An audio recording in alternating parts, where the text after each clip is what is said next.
Hello friends, welcome to my channel. मैंने को subscribe नहीं किया तो सब्सक्राइब कीजिए और बेल आइकन को भी जरूर दबाएं। सभी लेटेस्ट अपडेट पाने के लिए जुड़े रहिए हमारे साथ।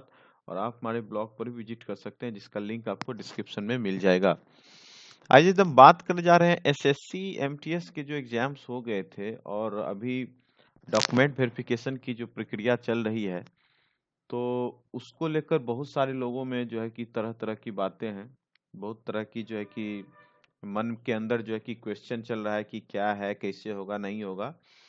तो आज हम आपको एक डिटेल्स वीडियो बताएंगे, जिसमें कि एक रीजन का है, ईस्टर्न रीजन का, जिसमें क्या क्या मांगा जा रहा है और क्या क्या उसमें आपको चाहिए होता है। लेकिन उससे पहले हम आपको लोग को एक चीज बता देंगे कि जिन लोगों का एडमिट कार्ड वगैरह आ रहा है, तो वो कृपया आप मुझे मेल आईडी करें।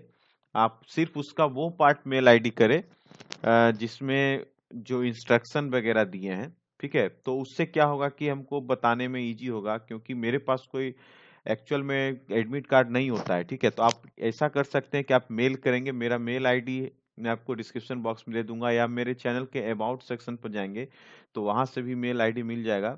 तो थोड़ा सा इजी होगा। ठीक है, आप जो भी एडमिट कार्ड आप लोग डाउनलोड करते हैं, उसका जो इंस्ट्रक्शन कॉपी है, उसका स्पेशली जो पीडीएफ आप मेरे मेल पर भेजेंगे, तो फिर हम उसको अच्छी तरह से डिटेल्स में बता सकेंगे। ठीक है, तो आज हम इस वीडियो में बताएंगे, एक रीजन का मुझे प्राप्त हुआ है, वो सारा इंस्ट्रक्शन उसको हम बताएंगे इस वीडियो में, क्या क्या ले जाना है और क्या क्या नहीं मांगा जा रहा है, क्या जरूरी है, सभी चीज। क्योंकि जो है कि डॉक्यूमेंट वेरिफिकेशन जो है कि बिल्कुल एक तरह से आपके जो भी डॉक्यूमेंट्स हैं, जो एजुकेशन क्वालिफिकेशन है या जो भी आपका बैकग्राउंड है, उसके आधार पर ही उसको देखा जाता है, उसको जो है कि परखा जाता है कि आपने जो भी कुछ फॉर्म सबमिट करते हुए भरा था वो सही है, और आपके पास जो डॉक्यूमेंट्स है वो सबमिट जो आपने किया है वो वो जो है कि पक्के फॉर्मेट्स में है या नहीं, या जो भी कुछ है। ठीक है, तो इस वीडियो में आपको सारी चीजें बताऊंगा। और दूसरी बात कि जो लोग कहीं रिजल्ट जिनका कहीं हो गया, वो प्लीज डीबी स्किप करें, किसी भी एक सीट को बर्बाद ना होने दे, क्योंकि एसएससी में अभी वेटिंग की व्यवस्था नहीं है। मैं आपको बार बार इस बात की ओर इंगित कर रहा हूं, तो आप जरूर इसका संज्ञान लेंगे अपने साथियों के लिए। ठीक है, तो चलिए हम एक रीजन से मेरे पास आया है। तो ये एक्चुअली ईस्टर्न रीजन का है। ठीक है, ईस्टर्न रीजन में जैसा कि आपको पता है कि वहाँ चालू हो चुका है, सबसे पहले ईस्टर्न रीजन ही चालू किया है। तो उसका जो है कि क्या क्या डॉक्यूमेंट्स मांगा जा रहा है, उसके बारे में थोड़ा सा आपको बता देंगे। और जो भी आपके क्वेरीज होंगे आप कमेंट्स में जरूर कीजिएगा, उसको बताने का कोशिश किया जाएगा। सबसे पहला, you should bring with your along with call letter. ठीक है, जो आपको एडमिट कार्ड डॉक्यूमेंट वेरिफिकेशन के लिए दिया है वो लाना है, as well as one set of self-attested photocopies thereof for verification and record. I will tell that time only also कि आपको 3 सेट तैयार करना है। ये इन्होंने एक सेट इनको देना है और 2 सेट आपको एडवांस में रखना है। ये मैंने उस समय बोला था, आज भी बोल रहा हूँ। यहाँ पर आप समझ लिए, 1 सेट उन्होंने मांगा है सेल्फ अटेस्टेड कॉपी, मतलब जितना भी कॉपी इस पर सेल्फ खुद से साइन करना है। ठीक है, सेल्फ अटेस्टेड नाम के साथ अपना साइन कर देना है। अब आइए पॉइंट नंबर 1, क्या डॉक्यूमेंट्स है। फर्स्ट है मैट्रिकुलेशन इक्विवेलेंट सर्टिफिकेट। ठीक है, इश्यूड बाय स्टेट, सेंट्रल और जो भी बोर्ड से आप हैं उसका। ठीक है, उसके बाद इसमें लिखा है not by the principal headmaster on the school institute where study. मतलब जिस स्टेट या सेंट्रल बोर्ड से आप पढ़े हैं उस बोर्ड का चाहिए। जैसे कि सपोज किसी ने सीबीएसई से पढ़ा है और डीएवी स्कूल में पढ़ा है, तो डीएवी स्कूल का नहीं चाहिए, सीबीएसई बोर्ड का। इनके कहने का सीधा सीधा मतलब है वहां का चाहिए, जिसमें showing your date of birth in Christian year. मतलब जो मैट्रिक का जो आपका सर्टिफिकेट वगैरह जितना भी होगा ना, उसमें डेट ऑफ बर्थ 100% एसेंशियल है। एक कमेंट्स में पढ़ रहा था जिसमें कुछ लोग बता रहे थे कि इंटरमीडिएट में मेरा डेट ऑफ बर्थ नहीं है, या सीबीएसई में ऐसा कुछ नहीं होता है, तो उसकी मैं बात नहीं करूंगा। लेकिन मैट्रिकुलेशन 10th में आपके सर्टिफिकेट पर डेट ऑफ बर्थ 100% होना चाहिए। अदरवाइज अदरवाइज वो मतलब उसका जो है कि इम्पैक्ट कुछ हो सकता है। मैं फिर से दोहरा दूंगा, मैट्रिकुलेशन में शुड बी देयर। ठीक है, डेट ऑफ बर्थ एग्जैक्टली होना चाहिए। ठीक है, और उसके बाद इनको चाहिए सिर्फ मैट्रिकुलेशन। क्यों? उसके पीछे मैं रीजन ये जानता हूं कि एमटीएस की जो पोस्ट है वो 10th लेवल पर है, इसीलिए इनको नेसेसरी मैट्रिकुलेशन की सर्टिफिकेट में कोई इशू नहीं चाहिए। उसके बाद देखिए सेकेंड पॉइंट में इन्होंने लिखा है all other certificate, degrees, diploma certificates in your support your education qualification studied at various levels and mark sheet pertaining to all the years each course indicating study in each year claimed your application. The certificate mark sheet, your essential certificate of the examination should contain the date of publication of the result. ठीक है, और जो भी certificate होगा आपका matric के अलावा graduation diploma sir उसमें मार्कशीट होना चाहिए, और उसका जो है कि मार्कशीट में जो है कि डेट ऑफ पब्लिकेशन क्या कब रिजल्ट पड़े हो वो भी होना चाहिए.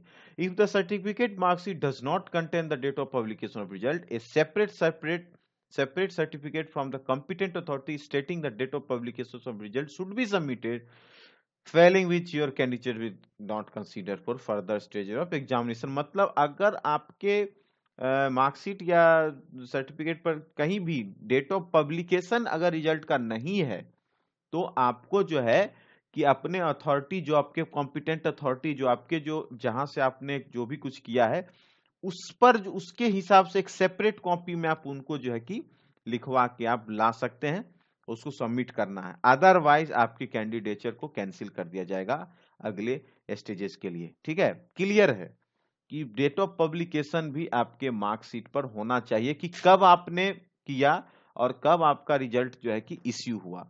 ठीक है, ये दो बातें बिल्कुल ध्यान में रखनी है. ये क्लियर हो गया.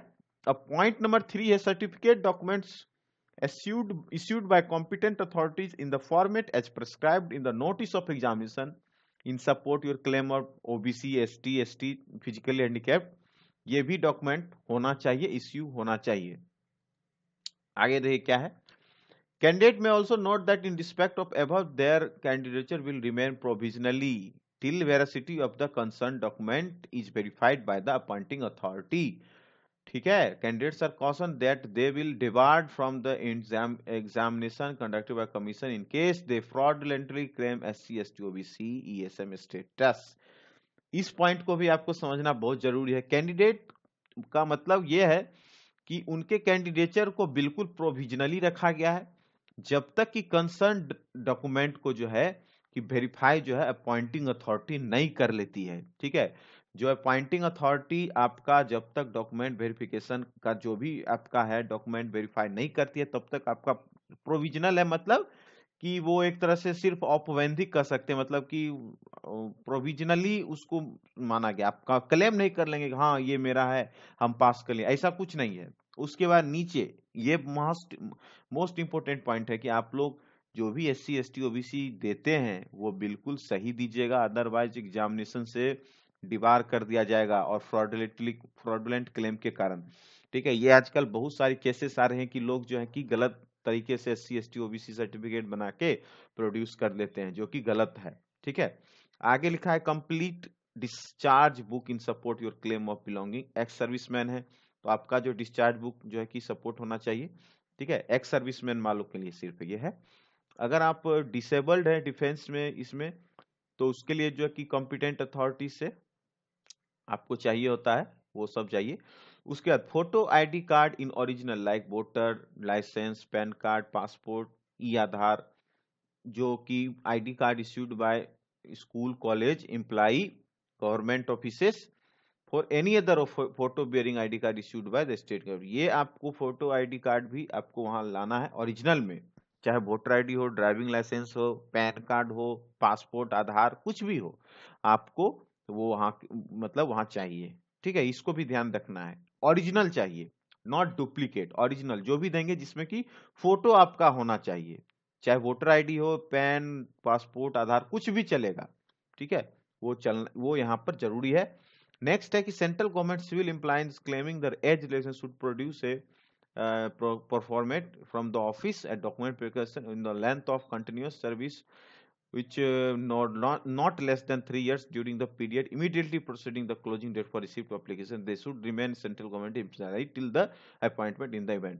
मतलब जो लोग सेंट्रल गवर्नमेंट एम्प्लॉई है, ठीक है, ये सबके लिए नहीं है, जो सेंट्रल गवर्नमेंट एम्प्लॉई है उन्होंने क्लेम किया होगा एज रिलैक्सेशन का, जैसे कि इसका एज 25 साल का है और सपोज मेरा एज 30 साल हो गया, तो हम अगर सेंट्रल गवर्नमेंट एम्प्लॉई है 3 साल हम लगातार वर्क किए हैं या कोई भी आदमी 3 साल लगातार अगर वर्क करता है तो उस केस में उसको जो है कि एज रिलैक्सेशन होता है। तो उसके लिए उनको एक प्रिस्क्राइब्ड फॉर्मेट जो ऑलरेडी एग्जामिनेशन फॉर्म भरते इसमें दिया था उसमें भर के उनको वहां पर जमा करना है, ये इसमें कहा गया है।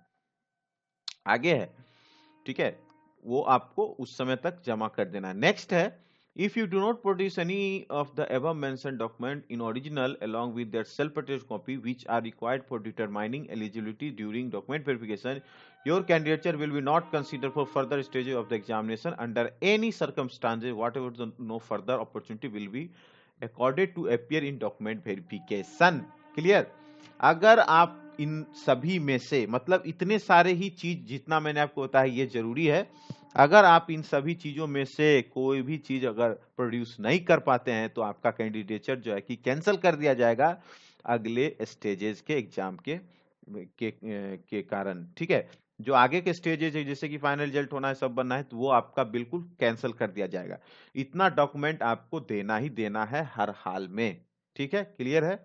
उसके बाद नो ट्रेवलिंग और अदर एक्सपेंसेस, ये तो भाई आपको खुद वेयरिंग करना है, आपको कमीशन कुछ नहीं देगी। Any change in your present postal address should be communicated to the office at once including your roll number, name और the examination and the post applied for the change address. बहुत सारे लोग comment कर रहे हैं, उनको जवाब मिल गया। अगर आपका कोई भी पोस्टल एड्रेस चेंज होता है या आप करना भी चाहेंगे तो वो आप वहां पर एसएससी जब वेरिफिकेशन में जाएंगे तो वहां भी बहुत सारा चीज आपको लिखवाया जाएगा वो फॉर्मेट में, तो वहां पर भी आप जो है कि इन सब चीजों को मेंशन कर सकते हैं कि कुछ दिक्कत है तो पोस्टल एड्रेस में, तो वहां पर आप उसको कर देंगे मार्क। उसके बाद your candidature is provisional. Point number 6, your candidature provisional, you must in your on interest go through the detailed instruction content notice of examination available है। ठीक है, जो भी कुछ है आपको प्रोविजनल ही कहा गया है, जैसा कि फॉर्म भरते समय भी बताया गया था at the time, and ensure the fulfill the all condition eligibility laid down in the advertisement notice। जो भी एडवर्टीजमेंट नोटिस में बताया गया उसको आपको फुलफिल करना है। if any stage found you don't fill condition eligibility your candidature will be cancelled। ठीक है, जो भी एलिजिबिलिटी जो भी क्राइटेरिया इन्होंने मांगा था फॉर्म भरते समय वो आपका होना ही चाहिए।